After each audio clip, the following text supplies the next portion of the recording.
Сайн байцгаана уу, chill guys. Chillax сувг нь нэлээд удаан хугацааны дараа эргэж ирлээ. Энэ удаа бидний ярьж өгөх кино бол Man in Black буюу бидний хүүхэд насны дурсамжуудын нэг хар хувцснууд цувралын 1997 онд гарч байсан эхний анги. Гол дүрд Will Smith тоглосон энэхүү сонирхолтой шинжлэх ухаан адал явдалд инээдмийн кинонда орцгоё. Chillax, chill guys. Лайк болон subscribe дараарай. Битгий мартаарай. Биднийгээ дэмжээрэй. Хайртай шүү та нартай. Киноны үйл явдал шөнийн харанхуйд Техасын хил орчимд эхэлнэ. Хууль бус Мексик цагаачдыг тээвэрлж явсан машиныг цагдаа нар зогсоож хил хамгаалтын цагдаа нар шалгалт явуулж байлаа. Айдэс түгшүүр дүүрэн хүмүүс машинаас бууж нэг нэгээрээ шалгуулж эхэлнэ. Тэр үед хар хостол хар нүдний шилтэй хоёр этгээд гэнэт гарч ирнэ. Тэд жирийн цагдаа нар биш бөгөөд өөрсдийгөө 6 дугаар хэсгээс ирлээ хэмээн танилцуулна. Нэг нь настай хөгшин, нөгөө нь туршлагатай харагдах бөгөөд тэрнийг агент Кей гэдэг. Тэд цагаачдын дундаас хэн нэгнийг онцгойлон ажиглаж эхэлнэ. Гадаа төрхөөрөө энгийн мэд боловч биеийн хөдөлгөөн нь эв хавгүй хачирхалтай нэгэн хүн байлаа. Агент Кей тэрнийг тусдан салган авч ганцаарчилсан байцаалт хийхээр холдуулна. Кей тэрний хувцсыг хутгаар засах үед дотор талаас нь харийн хүн гарч ирэх ба Кей тэрнийг Майки хэмээн дуудаж эхэллээ. Майки бол шоронд орсон харийн иргэн байсан бөгөөд Кей тэрнээс улс төрийн дөрвөгч үү? Чи хэддгээр хууль зөрчснөө мэдэж байна уу? Гэж асуух боловч энгийн биш далд утгатай байлаа. Тэднийг ярилцаж байх цуур нэг цагдаа сэжгэлж аажмаар дөхөж ирнэ. Энэ үед Майки улам тайван бус болж дотоод нууц нь ил гарах гэж буй мэд түгшиж эхэллээ. Гэнэт өнөөх харийн этгээд уурлаж бие барьж дэлхээ болно. Тэр огцом дайралт хийж цагдаараа үсрэн дайрахад байдал хяналтаас гарна. Хөгшин хамтрагч нь сандарч буудах гэж оролцсон ч чадалгүй тэнэгэлзэн. Харин туршлагатай агент Кей өчүүхэн сандралгүйгээр бууга гарган харин амтныг устгалаа. Айж гайхсан цагдаад Кей тэрнийг жирийнхэн биш харин амтан байсан гэдгийг товчхон тайлбарлана. Яг энэ үед чанга дуу чимээгээр бусад цагдаа нар сандран гүйлдэн ирлээ. Кей тэднийг түр анхаарлаа төвлөрүүлэхийг хүсэж тусгай сар мөжүүлэгч төхөөрөмжийг гаргаж ирнэ. Тэр төхөөрөмж дээрх улаан гэрэл рүү харахыг санал болгоод өөрөө хар шилээ зөөнө. Дараагийн агшинд гэрэл осч цагдаа нарын сая харсан бүх ой санамж устна. Үүний дараа Кей тэдэнд болсон явдлыг тайлбарлан газар доорх хийн шугамд бага хэмжээний дэлбэрэлт болсон. Тэд азар амьд үлдсэн хэмээн итгүүлж явуулна. Үүний дараа хөгшин хамтрагчийнх нь сүүлчийн ажлын өдөр дуусч Кей тэрний ой санамжийг устган үдлээ. Ингээд киноны дүр зураг шилжиж өөрчлөгдөнө. Зокс хэмээн орилон гүйж буй Нью-Йорк хотын цагдаа Джеймс Эдвардсын дүр дээр очино. Тэрээр гудамжинд гэмт этгээдийн хойноос хөөж барих гэж оролдоно. Гэвч тухайн этгээд байшингийн хананд аалз шиг авирч эхлэхийг хараад Эдвардс гайхан балмагдаж хэсэгтэл зог тусна. Джеймс Эдвард барилга руу нэвтрэн шатаар дээш авирч эхэлнэ. Эцэст нь тэр өөрийн хөөж буй этгээд нь жирийн хүн биш харийн амтан болохыг ойлгож авна. Нэгэн фермер гэр бүлийн гадаа генет тэнгэрээс шатаж буй үл мэдэгдэх бие тунан ирнэ. Чанга дуу чимээн цочсон гэрийн эзэн бууга барин гарч ирж юу болсныг мэдхээр тухайн зүйлийн зүг сонирхон дөхөж очино. Яг тэр мөчөд газар доороос гал зэвсгэн газар тавь гэсэн сүрдүүлсэн хоолой сонсогдно. Гэрийн эзэн гарыг минь хөдөлгөөнгөө болгосон үедээ өөрөө бууг навчих хэмээн хариу хэлэхэд занлыгч нь хүлээж авлаа. Гих дуугарч тэрнийг генет газар доош нь татан оруулна. Удалгүй газар доороос тэр залуугийн арсыг өмссөн харийн амтан гарч ирлээ. Тэр гэрлүүгээ орж эхнэрээс нь чихэр нэхэж эхэлнэ. Эхнэр нь гайхан элсэн чихэр өгтөл харийн этгээд усыг маш их хэмжээний элсэн чихрээр найруулахыг шаардна. Эмэгтэйн найруулан өгсөн чихэртэй усыг харийн хүн бүгдийг нь уусны дараа эмэгтэй чиний арс ясанд тогтож өгөхгүй байна хэмээн хэлнэ. Ингээд эхнэрийнх нь нүдэн дээр арьсаа татаж засахад эмэгтэй хайсандаа ухаан алдан унлаа. Үүнтэй зэрэгцэн өмнө нь амиа алдсан гэмт этгээдийг хэрхэн өгсөн талаар мэдүүлэг өгөхөөр Джеймс Эдвардс цагдаагийн өрөөнд сууж байна. Тэр үед гаднаас хар хослолтой киноны эхэнд гарсан агент Кей орж ирлээ. Кей Джеймст хандан тухайн гэмт этгээдийг хэрглэж байсан зэвсгийг дахин харуулж таних хэсгийг асууж тэрнийг дагуулan гарна. Тэд нэгэн үнэт эдлийн дэлгүүрт очиж зэвсгийг таних зорилгоор орж ирнэ. Джеймс дэлгүүрийн эзнээс бууны талаар асуухад эзэн нь надад байгаа зүйлс гэвэл энэ хэдэн үнэт эдлэл байна хэмээн бул зариулна. Яг энэ үед Кей орж ирээд дэлгүүрийн эзэнд импортоо харуул гэж шаарддаг. Эзэн татгалцаад Кей анхааруулж хэрвээ харуулахгүй бол буудна гэж хэлээд 3 хүртэл тоолж үнэхээр л буудчихна. Джеймс гайхан "Зевсгай, гар өрг" хэмээн хашгирахад буудулсан дэлгүүрийн эзэн лангууны хард унсан ч удалгүй толгойн дахин урган гарч ирнэ. Дараа нь тэр нууц товчд орж үнэт хэдэллийн оронд харийн зэвсгүүдийг гарган ирлээ. Кей Джеймсээс "Аль нь гэмт итгэдэгэн буу байсан бэ?" гэж асуухад Джеймс гайхан нэгийг зааж "Тэр байна" гэж хэлнэ. Ингээд тэд тухайн харийн зэвсгүүдийг хураан авах тухай дэлгүүрийн эзэнд мэдэгдэж дэлгүүрээс гарч явна. Джеймс Эдвардсын ой сарамжийг хэсэгчлэн арилгаж өөрийн нэрийн хуудсыг үлдээн "Өглөө 9 цагт энэ хаягаар ир" хэмээн хэлээд явлаа. Маргааш нь Джеймс өгсөн хаягийн дагуу очиход тухайн газар гаднаасаа энгийн мэт барилга харагдана. Шал өөр ертөнцид байгаа мэт өндөр технологи бүхий нууц байгууллагын төв байр байлаа. Дотор нь аль хэдийн олон хүмүүс цугларсан байх бөгөөд бүгд цэрэг эсвэл хууль сахиулах байгууллагын туршлагатай мэт харагдана. Тэд бүгд нэг зорилгын төлөө нууц шалгаруулалтанд орж байгаа нь илт. Джеймс өөрийгөө жирийн Нью-Йорк хотын цагдаа гэж бодож байсан ч энд ирээд өөр төвчний өрсөлдөгчдийн дунд байгаагаа ойлгож эхэлнэ. Джеймс бусад нэр дэвшигчдийн хамт тусгай ширээнүүдийн ард сууна. Гэвч нэг зүйл шууд анзаарагдана. Сандлууд нь маш жижиг, суухад эвгүй. Бусад нь дүрмийг дагаж тухгүй сууж явахад Джеймс орчноо ажиглан ширээг чахруулсаар хөдөлгөж өөртөө илүү тохиромжтой байрлал бий болгоно. Энэ нь тэрнийг дүрмэнд баригдалгүй нөхцөл байдалд уян хатан ханддаг занг нь харууллаа. Тэдэнд өгөгдсөн тест нь энгийн мэдлэг шалгах бус харин түргэн шийдвэр гаргах, сэтгэл зүйн дарамтад зөв хариу үзүүлэх, хязгаарлагдмал мэдээлэлээр оромжтой дүгнэлт хийх чадварыг шалгасан байв. Джеймс асуултуудыг бусдаас өөр өнцгөөс харж стандарт бус байдлаар хариулж эхэлнэ. 2 дахь сорилт. Дараагийн сорилтод бүх оролцогчид буу байран тусгай танхимд орж ирнэ. Энэхүү танхимд харийн амьтад болон хүмүүсийн дүрс бүхий байнууд байрлсан байна. Бусад нэр дэвшигчид ямар ч эргэл зээгүйгээр аимшигтай муухай харагдах харийн амьтдын дүрс рүү буудаж эхэлнэ. Харин Джеймс яаралгүй ажиглаж зарим аимшигтай дүрс нь зүгээр л дасгал хийж байгаа аюулгүй байж болох, харин энгийн харагдах нэгэн жишээ нь гартаа зузаан нам барьсан жижиг охин үнэндээ с ิจ гтэй байж болох гэдгийг анзаарна. Тэр бусдаас ялгаатай шийдвэр гаргаж аюулгүй мэд харагдах тэр дүрслөө буудана. Ингэснээр тэр гаднах төрхөөр дүгнэдэггүй, нөхцөл байдлыг гүнзгий ажигладаг, бодит аюулыг зөв тодорхойлж чаддаг гэдгийг харуулна. Сорилтод оролцож буй бүх хүмүүсийг дахин нэг сүүлчийн сорилт байна хэмээн мэдэгдэж өрөөнөөс гаргана. Харин агент Кей шалгаруулалтанд оролцож буй Джеймсийг тусад нь үлдээн ганцаарчилсан уулзалт хийн. Кей Джеймст нэгэн жижиг төхөөрөмж сар мөчүүлэгч үзүүлж өөрсдийн ажиллаж буй байгууллагын жинхэнэ зорилгыг тайлбарлана. Засгийн газар олон жилийн турш харийн амьтдыг дэлхий дээр нууцаар байршуулж амьдрах боломж олгосон. Тэднийг хянаж зохицуулдаг нууц байгууллага нь өөрсдөө хүмүүс энэ бүхнийг мэдэх ёсгүй гэдгийг тодорхой хэлж өгнө. Джеймс өмнө нь харсан бүх зүйлсээ бодож энэ нь үнэн болохыг ойлгож эхэлнэ. Гэвч Кей тэрэнд шууд шийдвэр гаргахгүй, харин маргааш хүртэл бодоо. Энэ бол буцах замгүй сонголт гэж хэлээд явна. Маргааш нь Джеймс Эдвардс шийдвэрээ гарган Кей дээр ирнэ. Ингэснээр тэр шинэ ажилтайгаа танилцаж байгууллагын дотоод орчинд анх удаа бүрэн нэвтрэнэ. Гаднаасаа энгийн мэд харагдах уг байр нь дотроо өндөр технологийн хамгаалттай тис өөр ертөнц угтаж явна. Хүний дүртэй болон өөр хэлбэртэй харийн амьтад хамтдаа ажиллаж завгүй хөдөлгөөнтэй байна. Зарим нь бичиг баримт боловсруулж, зарим нь лабораторид ажиллаж, зарим нь бүр кофе уун ярилцаж байх нь гэрийн офис мэт харагдана. Джеймс энэ бүхнийг хараад гайхширч өмнө нь төсөөлж байгаагүй бодит ертөнцид орсноо ойлгоно. Кей Джеймст байгууллагын доторх хар гарагийн зэвсгүүд, сар мөчүүлэгч төхөөрөмжүүд, дэвшилтэт технологийн хэрэгслүүд зэргийг нэг бүрчлэн танилцуулж эхэлнэ. Тэр үед Джеймс сонирч цангаараа нэгэн жижиг төхөөрөмжийг анзаарч туршиж үзэхээр хүрэхэд төхөөрөмж гэнэт идэвчиж ойр орчмын хэсгийг сүйтгэх шахна. Ингэснээр их хэмжээний хохирол учруулж Джеймс анх удаа энэ ажлын бодит аюул хариуцлагыг мэдэрнэ.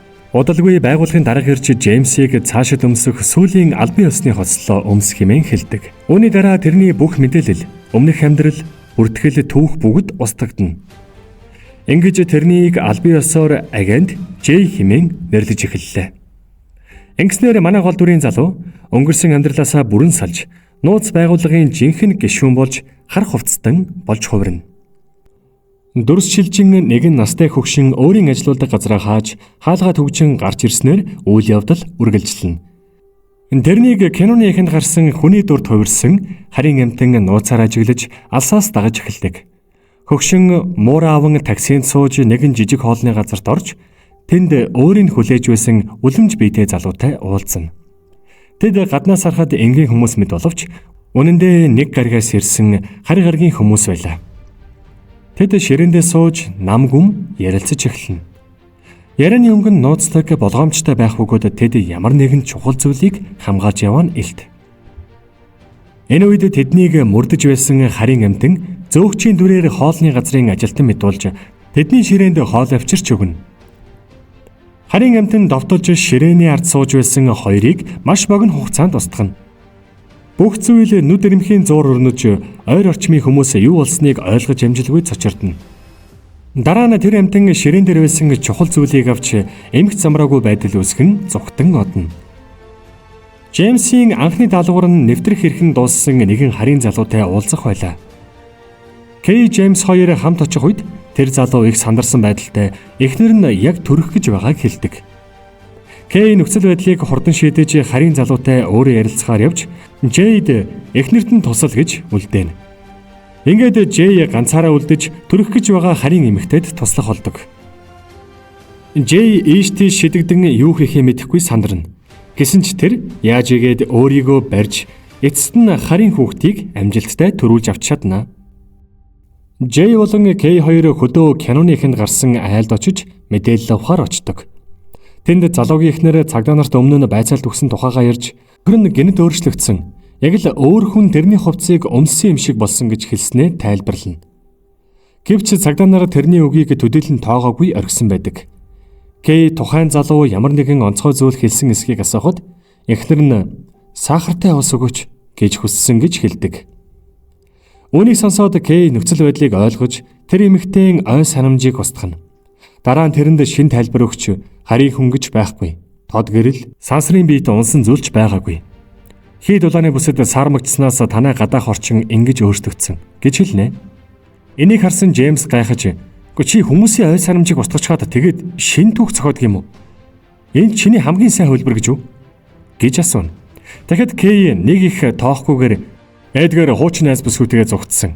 Чи одоо ээж дээр очиод цааш яахаа бод" гэж товчхон хэлээд орхино. Харин Джей бүсгүйд илдгээр хандаж "Эдгээр чамааг үнэлдэггүй байсан. Бас чи өөрөө тэрнийг гэрээсээ хөөсөн. Үгүй одоо тэр байхгүй болохоор чи хот руу орж өөртөө гоё даашин завч сайхан гутал аваад арьс арчилгаанд ор. Мөн гэрийнхээ дотоод заслыг шинжлэх хүн олоорой" гэж зөвлөж хэлнэ. Үүний дараа Кей, Джей хоёр хөлөг газардсан газрыг шалгаж хэмжилт хийж үзээд тухайн харийн амтан нь цог төрлийн аюултай амтан болохыг мэдэж авна. Тэр амтан нь бусад амьд биетүүдийг устгаж сүйтгэдэг маш хор хөнөөлтэй төрөл гэдгийг Кей тайлбарладаг. Хоолны газар амиа алдсан хоёр харийн цогцсыг цагдаа нар моорог тавьчихна. Тэдэнтэй хамт байсан муур мөн ирсэн байдаг. Эмч бүсгүй цагдаагаас "Энэ муур ямар учиртай вэ?" гэж асуухад цагдаа "Мэдэхгүй, та өөрөө шийд" гэж хэлээд гараад явна. Бүсгүй цогцсуудыг шинжилж үзэхэд тэдний бие дотор энгийн хүнийг шиг эрхтнүүд, нарийн, бүдүүн гэдэс гэх мэт юу ч байхгүй байгааг олж мэдээд гайхширна. Яг энэ үед Джей, Кей хоёр орж ирж өөрсдийгөө эмчнэр гэж танилцуулан цогцнуудаас ямар нэгэн онцгой зүйл илэрсэн эсхийг асууна. Эмч бүсгүй цогцнууд хэвийн бус байгааг тайлбарлахад Джей ихэндээ "Зүгээр л юм шиг байна да" гэж хэлнэ. Харин бүсгүй "Бүх зүйл нь байхгүй гоцтой" гэж онцолж хэлнэ. Дараа нь бүсгүй Джейг хараад "Бид өмнө нь уулзаж байсан юм шиг санагдаж байна" гэхэд Джеймс өөрт нь хандарч байна гэж удан баг зэрэг сандарч эхэлдэг. Тэр үед Кей тэрнийг дуудаж "Юу болоод байна? Үхэгсдийн хатан л гэж бодож байна." "Үгүй, би биеийн талаар асууж байна." "Сайхан л биетэй юм байна." "Амьгүй биеийн талаар асууж байна." "Тэгвэл чи өөрөө очиод харах хэрэгтэй байхаа." Яг энэ үед эмч бүсгүй Джеймсийг дуудаж нэг зүйл харуулна. Цогцсны чихний хажууд жижигхэн төмөр зүйлс байгааг тэд анзаарч хурж үзэхэд гинэд цогцсны нүүр хэсэг задарч дотроос нь жижигхэн харийн хүн гарч ирдэг. Тулаанаас сэргийлэх ёстой. Зүгээр юу хэлэх гэсэн юм? Сэргийлэх. Тэмцлээс үү? Сэргийлэх. Сэргийлэх. Дайнаас үү? Дайнаас. Галактик. Юу илээвэц? Дайн уу? Бүс үү? Орианы бүс ээ. Ингээд тэр харийн хүн үгээ гүйцэд хэлж чадалгүй амьсгал хураан нас барна. Джеймс тэрний хэлсэн үгийг бодож дайнаас сэргийлэх ёстой. Галактикийн Орианы бүс гэж юу гэсэн утгатай болохыг гайхан эргцүүлнэ. Энэ үед Кей ирж уг харийн хүнийг хааны удмын хүн байсныг хэлдэг. Дараа нь Кей эмч бүсгүйн ой санамжийг устгаж эхэлнэ. Бүсгүй та нар эхлээд үнэмлэхээ үзүүлэх ёстой. Гэхэд Кей дахин ой санамжийг устгана. Энийг харсан Джеймс "Гүчи болооч. Ингүүл тэр эмэгтэйд муу нөлөө үзүүлж магадгүй шүү дээ. Өмнө нь хизээч ингэж гэмтэж байгаагүй. Удахгүй тусгай албаныхаа ирнэ" гэж тайлбарлана. Жэй "Өмнө нь гэмтээгээгүй гэж юу яриад байгаа юм бэ? Чи хэдүү таашгилсан?" Гэхэд Кей хэд удаа. Ингээд тэд моргоос гарч явна. Удалгүй тусгай албаныхан ирж харийн цогцснуудыг шилжүүлэн авч явдаг. Энэ хооронд цог хэлбэрт харийн амьтан хөгшин өвгнөөс авсан зүйлийг онгойлгох гэж ихэд оролдож байгаад эцэст нь онгойлгож чадна. Гэвч дотор нь өөрийн хайж байсан зүйл байгаагүйг мэдээд маш их уурладаг. Тэд нууц байгууламжтай буцаж ирээд ам өргөцсөн харийн хүний яг юу хэлэх гэж байсан утгыг тайлахыг оролдоно. Ингэх явцдаа дэлхий рүү Аркелианы тулааны хөлөг ирж байгааг мэдэж авна. Яаралтай хөдөлж Кей болон J2 үнэт хэдлийн дэлгүүрийг зорин явна. Замдаа зэвсэг авах үед Кей J-д том хүчтэй буу өгөхгүй, оронд нь жижигхэн хэмжээтэй буу өгнө. J дургүйхэн авсан ч юу ч хэлэлгүй дагаж гарна. Үнэт хэдлийн дэлгүүрт очиход цог хэлбэрийн харийн амьтан аль хэдийн ирчигсэн дэлгүүр доторхыг сүйтгэсэн байгааг анзаардаг. Цох ачигч залууг машиныг ачиж байхад нь очоод "Миний машиныг битгий ач" гэж хэлэхэд ачигч "Төлбөрөө төлөөд аваарай" гэж л хариулна да. Яг энэ үед буун дуугарч цонхоор манай Кей болон J2 харахад нөгөө харийн цонх ачигч залууг буутсан байна. Джеймс шууд хариу үйлдэл үзүүлж Кейс авсан жижиг буугаараа буудахад буу нь маш хүчтэй тул Джеймс өөрөө харах шийдэгдэнэ. Тэр буу анх харахад жижигч үнэндээ маш хүчтэй байсныг ойлгоно. Джеймс цохыг барих гэж оролдохдоо их хэмжээний үүмэн саман үүсгэж бараг л барих төгтөгч эцэст нь алдчихна. Бодолгүй нөхцөл байдлыг хянахын тулд тусгай албаныхан ирж орчныг цэвэрлж эхэлнэ. Энэ үеэр Кей J2 нэгэн урт үстэй цайвар залуу болон тэрний нохоо дээр очино. J тэр залууг хараад "Үнэхээр муу хувиргалттай чихэн харийн хүн байна" гэж хэлэхэд хажууд нь байсан нохой "Таалагдахгүй байвал миний өсөрхийг өгзөгнөр үсэж болно шүү" гэж яжлан хариулна. Джеймс гайхаж жинхэнэ харийн хүн нь залуу биш харин нохой байсныг ойлгож алмаарна. Кей нохойг барьж аван Аркелиан болон цог харийн амьтдын талаар асууж эхэлнэ. Нохой галактик дэлхий дээр байгаа. Маш жижиг, бараг алмаз шиг хэмжээтэй зүйл гэдгийг тэдэнд хэлнэ. Энийг сонсоод тэд өөр газраас хайх хэрэгтэйг ойлгоно. Джеймс генет гудамжинд харсан муурыг санаж хаана байгааг таамаглаж олж мэднэ. Энэ хооронд цог харийн амьтан цогцос хадгалах газар руу очино. Ширээний хонхыг олон дахин дарахад ажилтан гарч ирээд "Яасан их дарддаг юм бэ" гэж бухимдана. Тэр ширээн дээр байсан ялааг ялааны алуураар цохиж алхад цог харийн амьтан дургуйдсан харна. Дахин нэг ялаа гарч ирэхэд ажилтан мөн адил алхад цох бүр их уурлаж биеэсээ жом гаргаж ирнэ. Ажилтан ширээний доороос шавж устгах хор гаргаж ирэхийг хараад улам уурлан эцэст нь ажилтныг хороогоод цогцос хадгалах хэсэг рүү дотогш орж явна. Кей болон J2 харийн хүн мууртай холбоотой байсан гэдгийг санаж цогцос хадгалах газар руу буцаж очино. Тэд муурыг авах хэрэгтэй гэж үзээд J 2 минутын дотор аваад гараад ирье гэж хэлэн дотгошоо орно. Яг энэ үед цог хэлбэрийн харийн амьтан эмэгтэйг барьж ийш тийш түлхэн дарамтлж муур хаана байгааг асууж байдаг. Джеймс хаалганы хонхт орж ирэхэд цог эмэгтэйг чимээгүй болгож өөрөө ширээнд хор нуугдана. "Би 26 дугаар дүүргийн мөрдөгч байна. Танад ирсэн нэг цогцтой хамт Орион гэсэн хүзүүчтэй муур байсан байх ёстой доо. Тийм ээ, байсан. Тэр муур хүн амны эргийн гэрч байгаамаа. Тиймээс авчих хэрэгтэй байна. Муурыг өгч болох уу?" "Би хаана байгааг нь мэдэхгүй." "Мэдэхгүй гэж юу?" "Тийм ээ. Гэхдээ чи намайг оронд нь авч болно шүү дээ." "Хөөх, чи их хурдан эхэлж байна шүү." Би чамтай хамт явахдаа таатай байна.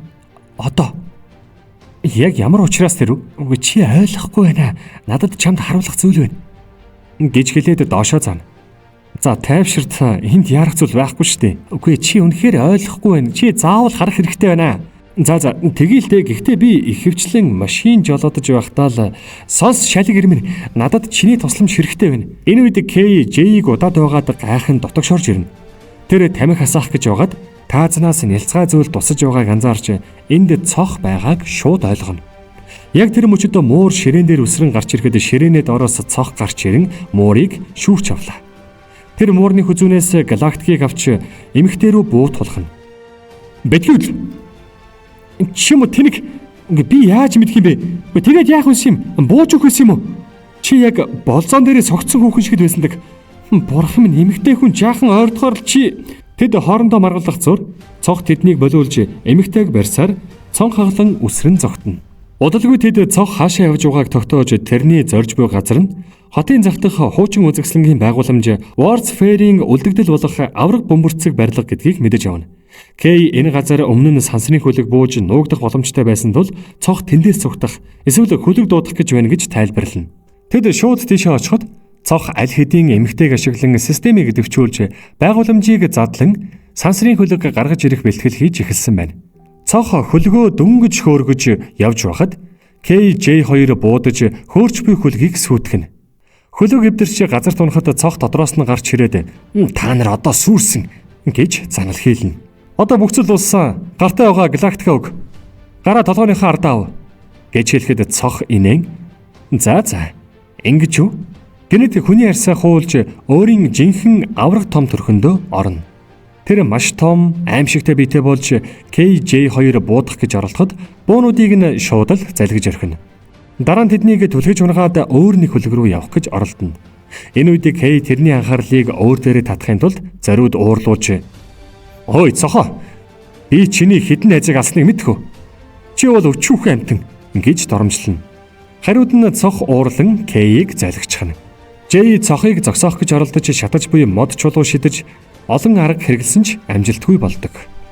Дараа нь дээш авирч буй цохын сүүлнээс татаж зогсоох гэж оролдоод шидэгдэн хогийн сав руу ундаг. Тэр босоод орилж "Буугаад ир" гэж анхаарлын татна. Энэ үед гар дээр нь Жон байгааг хараад хогийн савыг өшөглөж олон жом гаргаж ирээд нэгийг гიშгэж "Хөөчлөөрэй. Энэ чиний авга ихч байсан уу?" гэж шоолно. Цох улам уурлана. Джеймс дахин "Тэгвэл энэ авга ах чинь байна. Та нар их адилхан юм аа" гэж хэлээд өөр нэг жом гიშгэж алхад цох уурлан цамхгаас доош үсэрч довтолж ирнэ. За тэгэхээр том цогч гэсэн сул талтай юм байна да гэж хэлээд жомнуудыг үргэлжлүүлэн устгаж анхаарлын өөр дөрөө байлгаж чадна. Яг энэ үед цохын дотроос Кей буугаараа буудаж гарч ирнэ. Тэрнийг дотроос нь дэлбэлж хоёр хэсэг болгон устгана. Бүх зүйл дууссан мэт болж KJ2 тайвширч ярилцаж сууна. Гэвч цох бүрэн үхээгүй байж бие дахин нийлүүлэн ардаас нь дайрах гэж оролдоно. Яг тэр мөчөд бүсгүй газар дээр байсан хүчтэй бууг аван цохыг эцлэн устгалаа. Үүний дараа Лорел ой сарамжтайгаа үлдэх хэсэг асуудал гарна. Кей тэрний ой сарамжийг устгах ёстой гэж үзэхэд Жэй эсэргүүцэн тэрнийг энэ ажлыг ойлгож хүлээж авч чадна гэдэгт итгэж байна гэж хэлэхэд Кей тэрний ой сарамжийг биш минийхийг устгах ёстой. Би дахиж ажиллахгүй гэж хэлнэ. Хөөе чи хамтрагчаа айлгаад байна шүү. Би хамтрагчаа сургаагүй. Өөрийгөө орлох хүнийг сургаж байсан юм гэж хэлээд Джеймсээр өөрийн ой сарамжийг устгуулна. Ингэснээр Кей энгийн амьдралдаа буцаж хайртай хүнтэйгээ хамт амьдрах боломжтой болдог. Харин Джеймс Лорелийг нууц байгууллагад элсүүлж шинэ хамтрагчтайгаа хамт дэлхийг хамгаалах ажлаа үргэлжлүүлсээр кино маань төгсдөг. Хар хувцснуудын маань эхний анги ингээд дуусч байна. Хэрвээ та маань дараагийн ангиудыг үзэхийг хүсвэл комент хэсэгт бичээрэй. Жилакс сууг байла. Лайк болон subscribe дарахаа битгий мартаарай. Дараагийн бичлэгээр уулзтлаа. Түр баяртай.